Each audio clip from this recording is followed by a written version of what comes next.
Bharatiya Janata party का ये कहना है कि हिज़्ब इख्तिलाफ की जितनी भी जमातें हैं, जहां वो इलेक्शन हार जाती हैं वहां वो सवाल खड़े करते हैं, जहां जीत जाते हैं वहां ना ईवीएम पे सवाल होते हैं, ना ही अदालत पे आगे जाना चाहिए। उन लोगों को मेरे हिसाब से पॉलिटिक्स में आना चाहिए। एक हमारे यहाँ कहावत है कि जी पॉलिटिकल ये एक बड़ा दलदल है, गंदी जगह है, इस पर नहीं जाना चाहिए। अगर इसको हम बाहर रह के इसी तरीके से देखते रहेंगे तो किसी को तो तक इसको गटर को साफ करना पड़ेगा। इकबाल ने लिखा था, सितारों से आगे जहां और भी हैं अभी इश्क के इम्तिहान और भी हैं, तू शाही है परवाज है काम तेरा तेरे सामने आसमां और भी हैं। आम आदमी पार्टी के सीनियर रहनुमा हैं जम्मू कश्मीर से सफ़ीर अहमद चौधरी साहब, सीधी बात करेंगे इनसे। बिला शक आम आदमी पार्टी दिल्ली असम्बली इंतखाब में बुरे तरीके से हार गई है, लेकिन जम्मू कश्मीर में सफ़ीर चौधरी साहब का हौसला अभी भी बुलंद है। आए रोज़ जम्मू कश्मीर में अवामी मसाइल पे खुल के बात करते हैं, बेबाकी से बात करते हैं। सब खैर मकदम है आप। बहुत बहुत शुक्रिया सफ़ीर साहब, सियासत में जमहूरियत में सबसे जमहूरियत की बड़ी खूबसूरती यही है कि फ़ैसला आवाम के हाथ में होता है। आवाम जिसको चाहे इक़्तिदार की कुर्सी पर बैठाती है और आवाम ही इक़्तिदार की कुर्सी से उतार देती है। दिल्ली इंतखाब में आम आदमी पार्टी ने इस बार शिकस्त का सामना करना पड़ा, लेकिन आपका इरादा, आपका हौसला जम्मू में अभी भी बुलंद है। क्या आने वाले वक्त में जम्मू कश्मीर में आम आदमी पार्टी आएगी उभर के? देखिए, मैं इसमें बताना चाहूँगा कि भाई जो भी लोगों का फैसला होता है वो तो हर किसी पार्टी को, हर किसी इंडिविजुअल को मानना चाहिए और मानना पड़ेगा। उसके आगे कोई है नहीं है, क्योंकि जनता ही सबसे आगे है, जनता ही सर्वोपरि है। लेकिन दिल्ली का जो फैसला है वो जनता का नहीं है। हालांकि अभी हमारे नेशनल कन्वीनर अरविंद केजरीवाल जी ने कहा भी कि भाई ठीक है, लोगों का मैंडेट जो है हमें कबूल है। लेकिन मैं बताना चाहूँगा कि भाई दिल्ली के लोगों का फैसला ये नहीं है। कॉन्स्टिट्यूंसी के अंदर आप देखेंगे अगर तो 30-30 हज़ार 25-25 हज़ार वोट कटवाएगी, 40-40 हज़ार वोट नहीं जुड़वाएगी। एक ये धांधली थी भारतीय जनता पार्टी की। उसके बाद ईवीएम का क्या कहना है वो तो खैर सारी दुनिया जानती है। ये सब होने के बाद फिर इतना सारा पैसा, इतनी सारी साड़ियाँ, इतने सारे कपड़े, वो न्यूज़ में आता रहा, आप टाइम टू टाइम देखते रहेंगे, क्योंकि वो हर 2 दिन के बाद एक प्रेस कॉन्फ्रेंस आती थी पार्टी हेडक्वार्टर से कि आज ये कर रहे हैं, आज ये कर रहे हैं। उसके ऊपर कोई इलेक्शन कमीशन ने काम नहीं किया। तो जब इलेक्शन कमीशन ही एक तोते की तरह काम करे, जो एक बड़ी ऑर्गेनाइजेशन जिसकी रिस्पॉन्सिबिलिटी है ये, जिसकी ये पूरी बनती है कि भाई वो फेयर एंड सिक्योर इलेक्शन जो है करवाए, जब वही किसी चीज़ पर कोई काम नहीं कर रही है तो वो तो लोगों को भी पता है और पूरी दुनिया जानती है कि भाई दिल्ली का इलेक्शन जो है भारतीय जनता पार्टी ने किस तरीके से जीता है। ये लोगों का मैंडेट नहीं है। हमें इस चीज़ का दुख है कि लोगों के मैंडेट के साथ खिलवाड़ किया गया है वहाँ पर। दूसरी बात आपको बताएं कि जैसे आपने पूछा कि जी यहाँ पर आपका हौसला बुलंद है। देखिए, हम एक ऐसी पार्टी से बिलोंग करते हैं जो पार्टी मतलब जिस ज़मीन से निकली है वो ज़मीन ही लड़ाई की है। हम लड़ने वाले लोग हैं, पढ़े लिखे लोग हैं सारे, और लोगों के हक के लिए लड़ाई जो वो जारी रहेगी। हार जीत ये कोई वो बड़ी बात नहीं है कि भाई दिल्ली का अगर यूनियन टेरिटरी हमने हार जीतों को बड़ा कुछ खो दिया, बल्कि इसको हम पॉजिटिव तरीके से देखेंगे कि भैया अभी हमारी पूरी लीडरशिप जो है वो बिल्कुल फ्री हो गई है पूरे इंडिया में काम करने के लिए, और इसका हम एक बड़ा अच्छे लेवल पे जो है इसका रिस्पांस निकाल के लाएंगे। ऐसा नहीं है कि भाई चलिए डेमोक्रेसी है, अभी इसमें हार जीत लगी रहती है। डेमोक्रेसी के तरीके से होता तो हमें इतना दुख नहीं था। लोग चाहते कि भाई सरकार बदलनी, तो हमें इसका दुख नहीं था। लेकिन लोगों का ना चाहते हुए भी लोग चाहते थे कि अरविंद जी को दोबारा वहाँ पर चीफ मिनिस्टर लाएं, मुख्यमंत्री बनाएं, क्योंकि लोगों के कई सालों के बाद, मैं कहूँगा 70 सालों के बाद जो डेवलपमेंट दिल्ली ने अभी देखी थी वो इससे पहले कभी नहीं हुई थी। उस पर आप एजुकेशन का मॉडल देख लें, आप उसका हेल्थ का मॉडल देख लें, आप उसका इलेक्ट्रिसिटी लोगों को फ्री मिलनी, पानी फ्री मिलना, महिलाओं की सुरक्षा, ये सारी चीज़ें जो है आज से पहले कहीं किसी स्टेट में नहीं देखी। और 20 से ज़्यादा स्टेटों में ऑलरेडी भारतीय जनता पार्टी थी। किसी एक स्टेट के अंदर भी इस तरीके का कोई काम उन्होंने नहीं किया था। तो वो सिर्फ एक दिल्ली का मॉडल था, उसको करने के लिए खराब, और दिल्ली के लोगों को खराब करने के लिए, और दिल्ली के लोगों से एक तरीके का बदला लेने के लिए जो है भारतीय जनता पार्टी ने वहाँ पर सारे साम दाम धन भेद लगा के किसी तरीके से अपनी सरकार लाई। और आज देख लें आप, 8 तारीख को रिजल्ट हुआ था, 19 हो गई है, तो अभी तक हुकूमत नहीं है। अभी तक उनको चीफ मिनिस्टर का चेहरा नहीं मिल रहा है। लाएंगे किसी को जो बड़ा फंड देगा सरकार को, कोई चल रही होगी नेगोशिएशन उसमें, तो ये लोगों का भला करने के लिए सरकार तो है ही नहीं। भारतीय जनता पार्टी का ये कहना है कि हिज़्ब इख्तिलाफ की जितनी भी जमातें हैं, जहां वो इलेक्शन हार जाती हैं वहां वो सवाल खड़े करते हैं, जहां जीत जाते हैं वहां ना ईवीएम पे सवाल होते हैं, ना ही अदारे पे सवाल होते हैं। नहीं, देखिए ऐसा नहीं है। सभी पार्टियां और सभी लोग और सभी, मैं कहूँगा कि जो जनरली जो सिविल सोसाइटीज़ हैं इंडिया की, वो सब जानती हैं कि भाई किस तरीके से इलेक्शन के ऊपर किया जा रहा है। अभी आप देखेंगे कि भाई सुप्रीम कोर्ट की डायरेक्शन थी कि भाई किस तरीके से आप जो है नियुक्ति करेंगे इलेक्शन कमीशन की, दोबारा से बाईपास करके वो कर दिया गया है। तो ये सारी चीज़ें जो है, क्योंकि रात के ऑर्डर निकलते हैं इनके, रातों रात सरकारें बनती हैं, रातों रात गिरती हैं, रातों रात इनके ऑर्डर निकलते हैं। मोदी जी को रात को सपने में आया तो नोटबंदी होगी, रात को सपने में आया तो कुछ और हो गया, रात को सपने में आया तो यहाँ जम्मू कश्मीर का हालत ही बिगाड़ के रख दी, पूरी स्टेट को 2 यूनियन टेरिटरी में बदल के रख दिया। तो ये रातों रात फैसले होते हैं, सो के जागते हैं, कुछ ध्यान में आता है कर लेते हैं। अनपढ़ लोग हैं, स्कूल कभी गए नहीं, यूनिवर्सिटी का मुंह देखा नहीं, डुप्लीकेट डिग्रियां हैं, वो सारा होने के बाद जो है वो किस तरीके का एक रिस्पॉन्ड निकलेगा, किस तरीके से रिजल्ट निकला, वो तो लोगों ने देखना है। सफीर साहब, दिल्ली भी यूनियन टेरिटरी थी, मरकज़ का ज़ेर इंतज़ाम इलाका था। केजरीवाल साहब ने, आम आदमी पार्टी ने जो मैनिफेस्टो जारी किया था वो काम उन्होंने अपने दौरे इक़्तिदार में करके दिखाए हैं। जम्मू कश्मीर की बात करें, जम्मू कश्मीर भी मरकज़ के ज़ेर इंतज़ाम एक इलाका है। चुनी हुई सरकार को अब 4 माह से ज़्यादा वक्त हो चुका है। मैनिफेस्टो में जो कुछ कहा गया था फिलहाल वो पूरा नहीं कर पा रहे। सरकार के जो नुमाइंदे हैं उनका ये साफ कहना है कि जब तक रियासत नहीं मिल सकती तब तक जो वादे किए वो पूरे नहीं कर पाएंगे। देखिए, उसके लिए एक चीज़ आपको देखनी होगी कि दिल्ली को कंपैरिजन, अगर हम जम्मू कश्मीर के कंपैरिजन में देखें तो इस सरकार में और सरकार में फ़र्क क्या है। हमारे वहाँ पर जो सरकार चल रही थी, यूनियन टेरिटरी में सेंट्रल गवर्नमेंट नहीं काम करने दे रही थी, वहाँ के एलजी काम नहीं करने दे रहा था, फिर भी वो लड़ रहे थे, क्योंकि वो जुझारू किस्म के लोग थे, लड़ाई के लोग थे, वो लड़ते थे, हर बात पे लड़ते थे, लोगों के लिए लड़ाई वो करते थे। वो कभी धरने पे, चीफ मिनिस्टर होकर धरने में बैठ रहे हैं, चीफ मिनिस्टर होकर वो जाके एलजी के उस पर बाहर बैठ रहे हैं, चीफ मिनिस्टर होकर जो है वो मोदी जी के उस पर जाके द्वार पर बैठ रहे हैं। तो वो लड़ाई कर करके उन्होंने अपने मैनिफेस्टो को पूरा किया। जम्मू कश्मीर के अंदर क्या चल रहा है कि उमर अब्दुल्ला साहब कहते हैं जी यहाँ पर हमारे प्रधानमंत्री साहब श्रीनगर आते हैं और वो कहते हैं देखो जी कितना मौसम साफ है, कितना मौसम साफ है, मतलब खुश करने के लिए, और वो इस तरीके से देख रहे हैं कि भी इस तरीके से करके।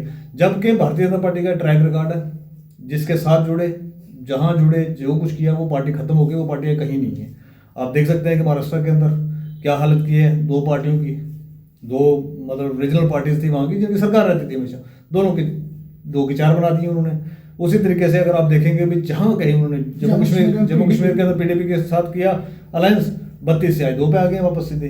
तो ये जहाँ जहाँ जिस के साथ गए हैं, और अगला जो टारगेट है वो अब नीतीश कुमार का हाल देखना, वहाँ पर क्या होने जा रहा है अभी, क्योंकि जल्दी वहाँ पर इलेक्शन आने वाला है। तो ये भारतीय जनता पार्टी जिसके साथ लगी है, जिसके साथ काम किया, उसके पेट में खंजर भोंका और इन्होंने काम किया है। उसी तरीके से, उसी तर्ज अमल पर अभी जारी है यहाँ से NC national conference. National conference को ये लगता है कि जी सेंटर के साथ हम बात करके, इनको बस वो करके राजी करके, इनकी गुड बुक्स में अपना दाखिल करके तो हम कुछ करके तो कर लेंगे। मैं आपकी मिसाल से यहाँ से बताना चाहता हूँ, बहुत बुद्धिजीवी लोग हैं हमारे जम्मू कश्मीर के, बहुत पढ़े लिखे लोग हैं, समझते हैं इन चीज़ों को। ये सब कुछ करने के बाद भी भारतीय जनता पार्टी यहाँ पर स्टेट रूल नहीं देने वाली है। इसके लिए आज बनता था, क्योंकि एक भारी मैं कहूँगा मैंडेट जो है नेशनल कॉन्फ्रेंस ने लाया, तो इनको इस टाइम पर रोडों पर निकलना था, लोगों के मुद्दों को लेकर रोडों पर निकलना था।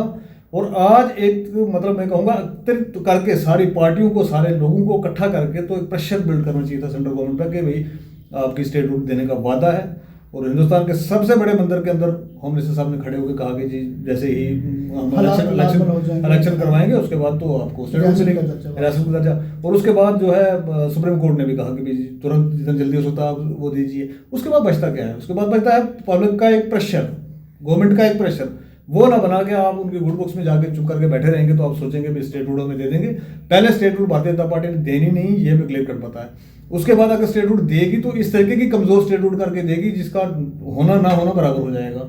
तो इस टाइम पे जो है लड़ाई का टाइम था, जो लड़ने का टाइम था, उस लड़ने का टाइम पे तलवे चढ़ने का जो सरकार कर रही है काम, वो मेरे को पसंद नहीं आया, ना समझ में आ रहा है कि क्या करने जा रहे हैं। सफीर साहब, अक्सर जो लोग पॉलिटिकली होते हैं, सियासी मैदान में आते हैं, उनका यही होता है कि हम सियासत में आ रहे हैं, हम अपना कुछ भला करेंगे। आपको हम पिछले कई सालों से देख रहे हैं, सियासत में आप आए हैं, एक सियासी जमात के साथ वाबस्ता हैं, इंतखाब में अभी तक आपने हिस्सा नहीं लिया, बेबाकी से आवाम की बात रखते हैं बिना अपने मफाद के। क्या समझते हैं आपके जितने भी सियासी जमात के रहनुमा हैं उनको इसी तरह से काम करना चाहिए, अवाम की बात बेबाकी से रखनी चाहिए? देखिए, बिना अपने मफाद के। देखिए, मैं जो जहाँ तक समझता हूँ कि भाई पॉलिटिक्स क्या है और पॉलिटिक्स में क्यों आना चाहिए, मैं तो हर नौजवान को रिक्वेस्ट करूँगा कि भाई जैसे आप इंजीनियर बनते हैं, डॉक्टर बनते हैं, कुछ और बनते हैं, बिजनेसमैन बनते हैं, कोई बड़े आर्टिस्ट बनते हैं, उसी तरीके से आप इसको भी देखें। अभी पॉलिटिक्स इस मैदान में भी देखें आप, और देखना चाहिए हर इंसान को।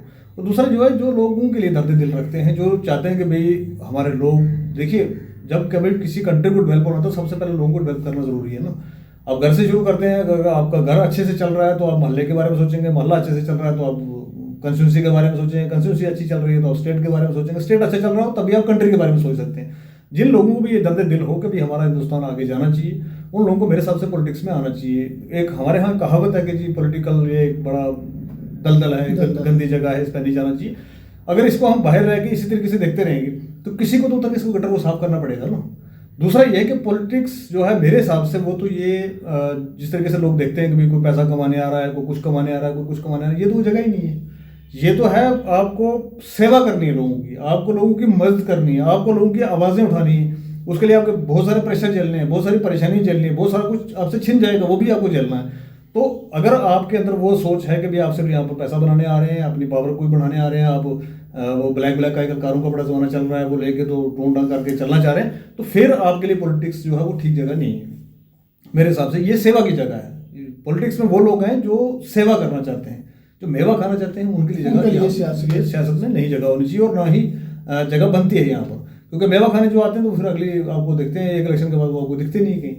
लेकिन कहीं ना कहीं जो हमारी पब्लिक है, आवाम है, उसकी भी एक मिस्टेक रहती है, गलती रहती है कि भाई एक सही आदमी को ना चुन के हम हमेशा ही फिर ऐसे चोरों के पीछे जाएंगे तो रिजल्ट वही निकलेगा। सफीर साहब, जम्मू में कोई भी मुद्दा हो जम्मू कश्मीर का, आप खुल के बात करते हैं, धरने पे आ जाते हैं, प्रोटेस्ट करते हैं, प्रेस कॉन्फ्रेंसें करते हैं, डर नहीं लगता आपको? नहीं देखिए, डर लगता है, डरना ज़रूरी है, डर तो बहुत ज़रूरी चीज़ है। लेकिन डर लगना चाहिए उस कायनात के मालिक से जिसने हमें पैदा किया। पैदा तो हम हो गए ना, हम अपनी चॉइस से तो पैदा हुए नहीं। अब मरना है जो वो भी अपनी चॉइस में नहीं है, वो भी अपने वो भी उसके हाथ में है। पैदा करना उसके हाथ में, मर जाना उसके हाथ में। तो फिर डर के लिए मेरे हिसाब से ये जो बीच का क्यास का क्या छिन जाएगा, भाई जो देने वाला है उसके बस में है, अगर कुछ छिनना होगा तो छिन जाएगा। बाकी है कि कोई 2 साल के अंदर हमने कोई अगर देखें तो कोई हर 3 दिन छोड़ के एक प्रोटेस्ट आता है। प्रोटेस्ट किया कोई 177 के आसपास प्रोटेस्ट किए हैं। प्रेस कॉन्फ्रेंस तो हमारे आप देखते हैं रोजाना होती रहती हैं। हर एक गरीब गुरबा की आवाज़, जिसकी कोई आवाज़ नहीं उठाता, हम उसकी आवाज़ उठाते हैं, उठाते रहेंगे। ये करते करते बहुत सारी FIR लग गई हैं। 20-25 को तो हमने हाईकोर्ट से जाके स्टे करवाया है, कुछ चल रही हैं, कुछ का बना रहे हैं मवाद के, कब जाके स्टे कराएंगे। तो यही है, ज़्यादा से ज़्यादा सरकार का जब प्रेशर आता है तो क्या जी FIR है, फिर बहुत सारी FIR जब लगती है तो उसके बाद ऐसे बनता है। तो लेकिन लोगों के लिए अगर आप निकले हो, दर्द दिल रखते हो, तो आपको बात करनी पड़ेगी। आप FIR से या किसी के दाड़े मारने से डर गए तो फिर आप लोगों की बात कर ही नहीं सकते, फिर आपको आना नहीं चाहिए इस फील्ड में। अक्सर हम देखते हैं जंग आज़ादी से लेकर आज तक जितने भी बड़े बड़े लीडर हैं, वो जब भी सियासी लीडर बने हैं उससे पहले उन्होंने जेल का सफ़र किया, जेल यात्रा की। आप भी क्या उन्हीं के नक्शो कदम पर तो नहीं चल रहे? नहीं देखिए, जब भी आप एक किसी सिस्टम को बदलना चाहते हैं तो प्रेशर तो आएंगे, FIR लगेगी, आपको हरास किया जाएगा, अरेस्ट भी किया जाएगा, जेल भी भेजा जाएगा। ये तो सबके साथ होता है और दबाने की कोशिश तो हमेशा होती रहती है। लेकिन ये है कि दबाने से ना डरने वाला आदमी जो है वो निकल गया जेल से, उसको डर नहीं लगता, FIR से उसको डर नहीं लगता, वही आदमी तो जो है सही मायने में लोगों की बात भी कर सकता है। अब आप देखेंगे कि यहाँ पर भारतीय जनता पार्टी के खिलाफ कभी बात करो तो मैं समझता हूँ यार, एक आदमी यहाँ पर बैठा हुआ है, उसको खरीदा हुआ है पार्टी ने, उसको कोई पैसा मिल रहा है, उसको कोई पद की लालच मिल रही है, वो तो चलो ठीक है जी, हमें वो करेगा, डिफेंड करेगा पार्टी को किस तरीके से। पहाड़ पे बैठा हुआ आदमी अगर वहाँ से बैठ के गालियाँ दे कमेंट के अंदर कि भाई जी आप ये क्यों बात कर लिया आपने, वो क्यों कर लिया, तो फिर यहाँ से समझ आता है कि भाई किस लेवल पे जो है वो मतलब डिवाइड कर दिया गया लोगों को, कम्युनिटी बेस पे, उस पे आपको रिलीजियस बेस पे। आप कोई भी अच्छी बात वो तो सबके लिए होती है। मान के चलिए हम यहाँ के स्टेटहुड की डिमांड रखते हैं, वो तो आएगी जब तो सबको बेनिफिट है उसका। उसमें हिंदू भी हैं, मुस्लिम भी हैं, सिख भी हैं, ईसाई भी हैं, सारे लोग हैं। तो उसमें तो कोई कास्ट क्रेडिट का तो अब नहीं वो करने के नहीं मिलेगा। लेकिन उसके ऊपर भी अगर भारतीय जनता पार्टी में कोई बात की जाती है तो बीच में से लोग उठ के तो उस तरीके से बात करते हैं। और जब तक ऐसे मीर जाफर हैं यहाँ पर तो ये मुझे नहीं लगता कि भाई स्टेट की बात हो रही है। मैं कहूँगा भाई जब स्टेट पीछे की तरफ आई है तो कंट्री कैसे आगे की तरफ चली जाएगी, ये तो एक अंडरस्टूड सी बात है। जब हम हमारे लोग पीछे की तरफ जा रहे हैं, बेरोजगारी जो है वो पूरे हिंदुस्तान में देखेंगे, अरूज पर और जम्मू कश्मीर का तो और ही ज़्यादा बुरा हाल है। ये सारी चीज़ें जब हम डेवलप नहीं करेंगे तो हम अपने आप को बोलेंगे डेवलप कंट्री बना लेंगे, तो कैसे बनाएंगे, वो पॉसिबिलिटी नहीं है। क्योंकि कोई रोड मैप, कोई इस तरीके की सेंट्रल गवर्नमेंट जो हमारी है भारतीय जनता पार्टी लेड, तो इसके अंदर इसके पास कोई इस तरीके का विजन नहीं है कि जिसको ये कंट्री को हमें लगे कि भी आगे को लेके जा रहे हैं। सियासत में आने के लिए 2 चीज़ों की ज़रूरत होती है आज के वक्त में, एक फैमिली सपोर्ट की और एक माली हालात अच्छे हों। आपकी फैमिली सपोर्ट है क्या? आपको घर से ये नहीं कहा जाता कि आप घर की तरफ काम तवज्जो देते हो, लोगों के मसाइल ज़्यादा उजागर करते? नहीं देखिए, इस पर मेरे को लगता है जहाँ तक ये बैलेंस करके चलने की चीज़ें होती हैं। एक फैमिली का एक अपना वो रहता है, उनको टाइम भी देना है, सारी चीज़ें करनी। तो मतलब आप फैमिली आप पे अगर डिपेंडेंट है तो आपको फैमिली को भी लेके चलाना है, वो सारी चीज़ें करनी है उसके बाद में। लेकिन एज ए ह्यूमन बीइंग हमारी एक सोशल रिस्पॉन्सिबिलिटी भी तो है। छोड़िए सियासत को एक साइड पर रखते हैं हम, एक सोशल रिस्पॉन्सिबिलिटी भी आती है आदमी के ऊपर। कोई आपको अल्लाह ताला ने अगर वो मौका दिया है, बात करने लायक बनाया है आपको, तो आपको बात करनी है। अगर आप नहीं करोगे बात तो फिर तो लगेगा कि भाई ठीक है अल्लाह ताला ने कोई चीज़ मौका दिया और गवा दिया, इसका हिसाब किताब भी तो किसी दिन होना है ना। तो जिस दिन हिसाब किताब होगा तो आप क्या मुँह लेके वहाँ जाओगे कि भाई आपको अल्लाह ताला ने वो शक्ति दी थी, आप बात कर सकते थे इस गरीब के लिए, इस मस्किन के लिए। अब यहाँ देख लीजिए आप, मक्खन दीन की बात तो कोई नहीं कर रहा है। अब जो लोग कर रहे हैं मक्खन दीन की बात, तो मुझे लगता है कि इनकी एक सोशल रिस्पॉन्सिबिलिटी थी वो निभा रहे हैं। कुछ लोग हैं जो सोशल रिस्पॉन्सिबिलिटी नहीं निभा रहे हैं, उनमें तो हमारे बहुत सारे MPs हैं, MLAs हैं, लोगों ने जितवा के भेजा, चुन के भेजा, कम्युनिटी के बेस पे वोट लेके आए। लेकिन आज कम्युनिटी के लड़के के लिए, कम्युनिटी के बच्चे के लिए बात नहीं कर रहे हैं। आज अगर एक बच्चे को, कम्युनिटी के एक बच्चे को अगर इस लेवल पे टॉर्चर किया गया, इस लेवल पे मजबूर किया गया कि उसको आत्महत्या करनी पड़ी, अपनी जान लेनी पड़ी, उस पर भी अगर हम बात नहीं कर रहे हैं तो मैं समझता हूँ दुनिया को तो छोड़ दीजिए यार, जब उस खालिक के सामने हाजिर होना तो वहाँ पर क्या जवाब दें, उसको क्या जवाब देना। आखिर में कोई पैगाम हो जम्मू कश्मीर की आवाम के लिए? देखिए जम्मू कश्मीर के आवाम के लिए एक बहुत खतरनाक दौर और बहुत ही नाकाबिले बर्दाश्त दौर से हम गुजर रहे हैं। हमारी चुनी हुई सरकार कोई काम कर नहीं पा रही है या करना नहीं चाहते वो एक अलग है। छीन गया हुआ हमारा, जो मैं कहूँगा कि भाई हमारी इज्जत थी, इज्जत नफस जिसको हम मानते थे, क्योंकि आज तक हमने यूनियन टेरिटरीज को स्टेट बनते देखा था, पहली बार स्टेट रियासत को यूटी में कन्वर्ट हुआ है। तो हमारी इज्जत छिन गई हुई है, हम उस दौर से गुजर रहे हैं। इसमें घबराना नहीं है, डरना नहीं है और अपनी कमर कस के रखनी है। जुल्म का दौर, जबर का दौर जो है ये बहुत ज़्यादा लंबा नहीं होता है,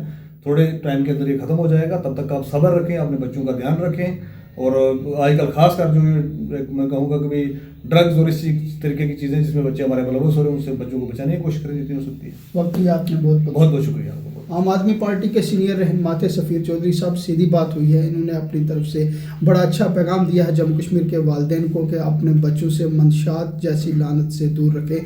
जब तक आपके बच्चे इस वबा से दूर रहेंगे तभी आपकी इलाका की, आपकी तामीर और तरक्की होगी। अपने मेज़बान को दीजिए इजाज़त, आप देखते रहिए लाजवाल, दुआओं में रखिए याद, अपना रखिए ख्याल। अल्लाह मेरा आप सबका निगहबान। अल्लाह हाफ़िज़।